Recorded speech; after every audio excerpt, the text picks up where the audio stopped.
بسم اللہ الرحمن الرحیم۔ السلام علیکم۔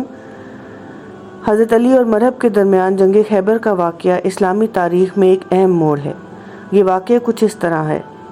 مرہب خیبر کے یہودیوں کا مشہور پہلوان اور جنگجو تھا۔ وہ اپنی بہادری اور طاقت کے لیے مشہور تھا اور اس کے بارے میں کہا جاتا تھا کہ اس نے بہت سی جنگوں میں نمایاں کامیابیاں حاصل کی تھیں۔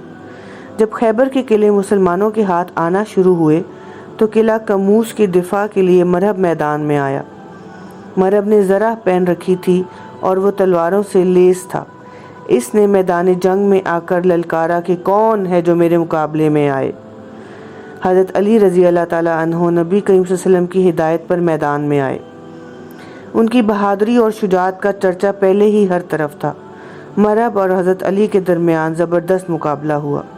مرہب نے فخر سے کہا، خیبر جانتا ہے کہ میں مرہب ہوں، لوہے کے ہتھیاروں سے لیس، دلیری اور شجاعت میں مشہور۔ حضرت علی رضی اللہ تعالیٰ عنہ نے جواب دیا، میں وہ ہوں جسے اس کی ماں نے حیدر شیر نام دیا، میں میدان میں شیر کی طرح لڑتا ہوں۔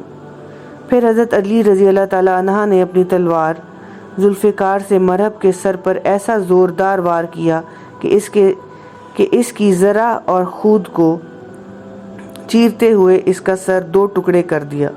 مرہب وہیں پر دم توڑ گیا۔ مرہب کی موت سے خیبر کے قلعے کا دفاع ٹوٹ گیا اور مسلمانوں نے قلعہ کموس کو فتح کر لیا۔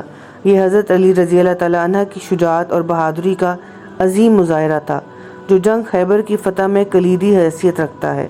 حضرت علی رضی اللہ تعالیٰ عنہ کی اس کامیابی نے نہ صرف مسلمانوں کی حوصلہ افزائی کی بلکہ دشمنوں کے دلوں میں بھی خوف پیدا